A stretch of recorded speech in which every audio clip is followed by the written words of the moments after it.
ሰላም ጤና ይስጥልን ክብራትና ክብራን የቻናላችን ቤተሰቦች ዛሬ መጋቢት 18 26 እንደ አውሮፓውያን አቆጣጠር መላው ዓለም ትንፋሹን ውጦ ወደ መካከለኛው ምስራቅ እያየ ነው። ላለፉት 3 ሳምንታት በአሜሪካ እስራኤልና በኢራን መካከል የተቀሰቀሰው ጦርነት አሁን ወደማይመለስ የጥፋት ጎዳና ገብቷል። ይህ ጦርነት ተራ ግጭት መሆኑን አብቅቶ የዓለምን የፖለቲካ ካርታና የኢኮኖሚ መዋቅር የሚቀይር ታላቅ ጦርነት ሆኗል። ኢራን የደም በቀል በሚል መሪ ቃል በእስራኤል እምብርት ላይ እጅግ አደገኛ የሆነ ክላስተር ሚሳኤሎችን አዝንባለች። በእስራኤል በኩል ደግሞ ማንም በህይወት አይተርፍም የሚል መመሪያ የወጣ ይመስል የኢራንን ከፍተኛ አመራሮች በየሳምንቱ እያደነች መግደል ላይ ትገኛለች። ዛሬ የምናቀርብላችሁ ትንታኔ ይህ ጦርነት ወዴት እየሄደ ነው፣ የነዳጅ ዋጋስ ዓለምን እንዴት ሊያሽመደምደው ይችላል የሚሉትን ነጥቦች በዝርዝር ይዳሳል። ኢራን በእስራኤል ላይ የሰነዘረችው ጥቃት ከዚህ ቀደም ከምናውቃቸው ጥቃቶች የተለየ ነው።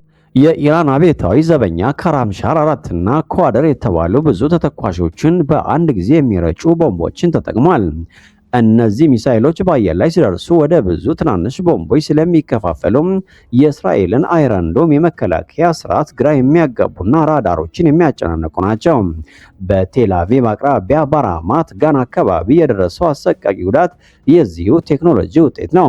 ሁለት አረጋውያን ጥንዶች ደህንነቱ የተጠበቀ ክፍል ውስጥ ለመግባት ጥቂት ሰከንዶች ሲቀራቸው በሚሳኤል ፍንጣሪው ተገድለዋል። የሚያሳየው የእስራኤል የቅድመ ማስጠንቀቂያ ደወሎች ለእነዚህ አዳዲስ ፈጣን ሚሳኤሎች በቂ ዝግጅት እንደሌላቸው ነው።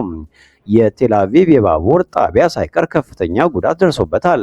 ኢራን ይህንን ያደረገችው ለአሊ ላራጂኒ ደም በቀል ነው ስትል በይፋ አስታውቃለች። እስራኤል ባለፉት 24 ሰዓታት ውስጥ የኢራንን የፖለቲካና የደህንነት መዋቅር ሙሉ በሙሉ ለማፍረስ የታለመ የሚሳኤል ጥቃት ሰንዝራለች። የእስራኤል መከላከያ ሚኒስትር እስራኤል ካቲዝ የኢራንን የደህንነት ሚኒስትር ኢስማኤል ካቲ መግደላቸውን በኩራት ተናግረዋል። ይህ ግድያ የተፈጸመው ኢራን ገና የከፍተኛ የፖሊሲ አማካሪዋን አሊ ላራጂኒና የባሲጅ ሚሊሻውን መሪውን ጎላም ሬዛ ሱሌይማንን ቀብር እያከናወነች ባለችበት ወቅት ነው። አሊ ላራጂኒ መገደሉ ለኢራን ብቻ ሳይሆን ለዓለም አቀፍ ዲፕሎማሲ ትልቅ መርዶ ነው። ላራጂኒ ከምዕራባውያን ጋር በኒኩሌር ጉዳይም ሆነ በሌሎች ስልታዊ ጉዳዮች ላይ ድርድር ሊያደርግ የሚችል ብቸኛው ምክንያታዊ ሰው ተደርጎ ይወሰድ ነበር። የሱ መገደል ማለት አሁን በኢራን በኩል ድርድርን የሚያውቁ አመራሮች ጠፍተዋል እንደማለት ነው። ይህ ጦርነት አሁን በእስራኤልና ኢራን መካከል ብቻ መሆኑ አብቅቶ ወደ ባሕረ ሰላጤው ሀገራትም በከፍተኛ ሁኔታ ተዛምተዋል። ኢራን አሜሪካ እኛን ለመምታት የምትጠቀምባቸውን የጦር ሰፈሮች አጠፋለሁ በሚል ሰበብ በዱባይ፣ በኳታር፣ በሳውዲ አረቢያ፣ በባህሬንና በኩዌት ላይ ከ3000 በላይ ሚሳኤሎችና ድሮኖችን ተኩሳለች። በተለይም የተባበሩት አረብ ኤምሬትስ ከፍተኛ ጥቃት ሰለባ ናት። በዱባይ ሰማይ ላይ የሚታየው የሚሳኤል መከላከያ ብልጭታ አሁን የከተማዋን የሌሊት መታወቂያ ሆኗል። የሳውዲ አረቢያ የፕሪንሰስ ሱልጣን ጦር ሰፈርም የኢራን ሚሳኤሎች ኢላማ ሆኗል። ይህ ሁሉ የሚደረገው የዓለምን የነዳጅ መስመር ለመዝጋት ነው። የዓለም 20 በመቶ ነዳጅ የሚያልፍበት የሆርሙዝ ወሽመጥ አሁን በኢራን የቁጥጥር ስር ነው። በዚህ ምክንያት የነዳጅ ዋጋ በአንድ በርሜል $140 በላይ ሊያሻቅብ እንደሚችል ስጋት አለ። ቀድሞውኑ የነዳጅ ዋጋ ከጦርነቱ መነሳት ወዲህ የ40 በመቶ ጭማሪ አሳይቷል።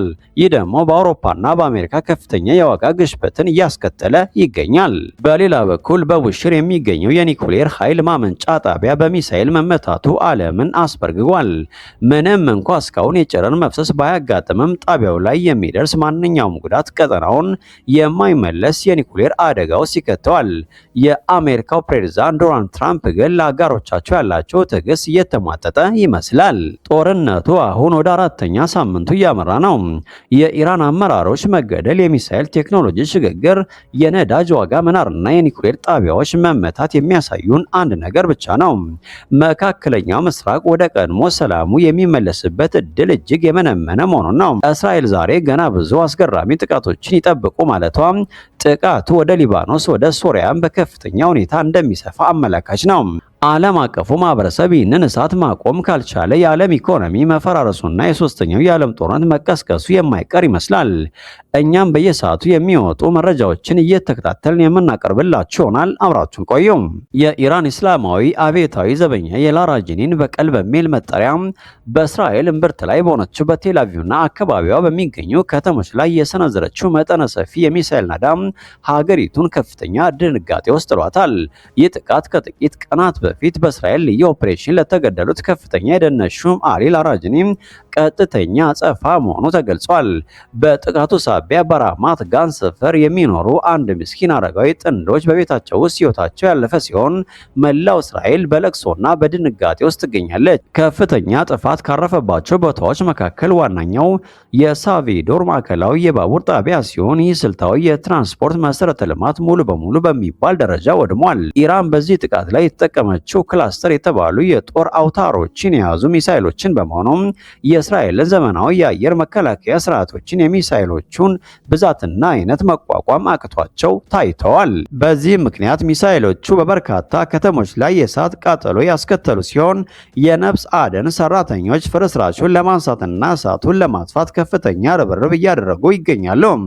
ይህ ክስተት ጦርነቱ በገባበት በሶስተኛው ሳምንት እንኳ እስራኤል ለኢራን የረጅም ርቀት ሚሳኤል ጥቃቶች አሁንም እጅግ ተጋላጭ መሆኗን ለዓለም ያሳየ አጋጣሚ ሆኗል።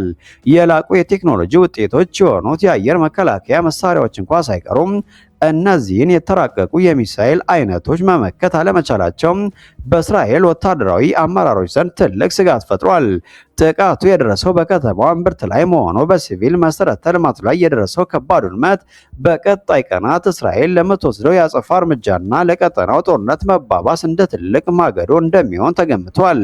መላው ዓለም በከፍተኛ ስጋት እየተከታተለው ያለው ይህ የኢራን ጥቃት የመካከለኛው ምስራቅ ጂኦፖለቲካዊ ሁኔታ ወደማይመለስበት አቅጣጫ እየገፋው ይገኛል። ጤና ይስጥልን።